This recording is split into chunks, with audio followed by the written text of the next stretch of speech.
Good morning. तो आज के संकेत कैसे रहेंगे, आपकी क्या रणनीति होनी चाहिए, खासतौर से जहां पर इस हफ्ते की शुरुआत से ही हम एक पुल बैक ट्रेड और फिर तेजी की तरफ बढ़ते हुए दिखाई दे रहे हैं। तो कल का सत्र जोरदार साबित होता हुआ दिखाई दिया था, खासतौर से भारतीय बाजारों में, जहां पर हमने देखा हमारा फाइनल क्लोज आया था 18,132 पर, यानी कि 117 पॉइंट ऊपर। लेकिन याद रखिएगा कल का डे हाई 18,149 का था। तो आज नजरें रहेंगी कि क्या हम उस हाई के पार निकल पाते हैं या नहीं। निफ्टी बैंक में ज्यादा जोश देखने को मिला, 229 अंकों की बढ़त देखने को मिली थी निफ्टी बैंक के कल के सत्र में। और यहां पर भी आप देखिएगा 42,859 पर क्लोज, 42,927 दरअसल ऊंचाई का लेवल था।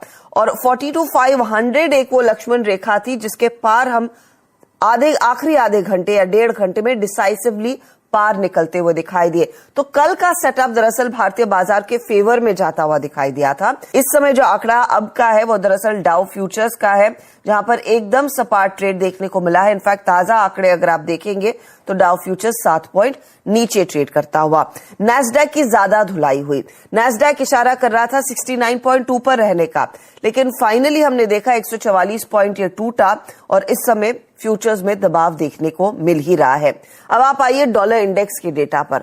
तो डॉलर इंडेक्स 104 के आसपास हम छोड़कर गए थे, ये 103.97 के करीब आ चुका है।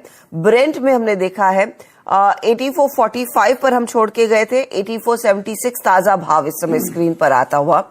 और सोने की चमक दरअसल इस बीच बढ़ती दिखाई दे रही है। तो क्लियरली सोने की डिमांड फिर बढ़ने लगी है और $1820 की तरफ यहां पर मूव आ चुका है।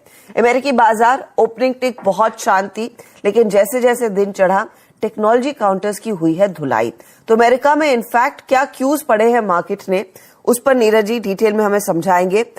नीरज जी, एक तो Christmas holiday, Santa Claus rally का इंतजार था, भारत में उसके लक्षण दिखे, लेकिन अमेरिका से मायूस है क्या, या ठंड के मारे वो चले नहीं गए वहां? 2,500 फ्लाइट कैंसिल हुई कल और टोटल 12,000 फ्लाइट्स। तो लाइफ तो उनकी थोड़ी सी डिसरप्टेड थी और ये जो स्टॉर्म आया उसकी वजह से, लेकिन अब नॉर्मलाइज हो रहा है वहां पे। कल यूएस मार्केट बहुत ही इंटरेस्टिंग था, कल बहुत ही दिलचस्प था।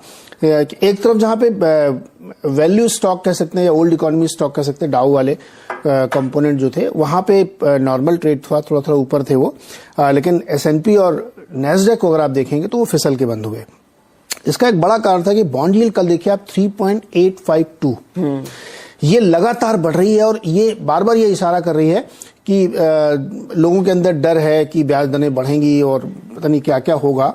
तो उसकी वजह से ये एक फियर था, बहुत थिन ट्रेड था, बहुत ज्यादा लोग ट्रेड नहीं कर रहे थे, लेकिन उसके बावजूद ये नजारा इसलिए बना क्योंकि लोगों के अंदर एक डर है कि रिसेशन भी होगा, ब्याज दरें बढ़ती रहेंगी। तो इसीलिए आप देखिए जो रेट सेंसिटिव स्टॉक्स हैं टेक्नोलॉजी वाले, वहां पे तगड़ी पिटाई देखने को मिली।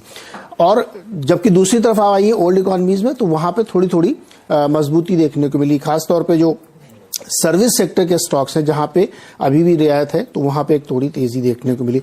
तो आप अगर इंडेक्स को देख के आप मार्केट को समझना चाहते हैं यूएस को, तो वहां पे ये आपको समझना चाहिए कि यूएस मार्केट में लोगों के अंदर रिसेशन और ब्याज दर दोनों के एक साथ होने की का डर बना हुआ है, इसीलिए वहां पे इंडेक्स इस तरह से ट्रेड करा, बावजूद इसके कि बहुत थिनली ट्रेड हुआ है।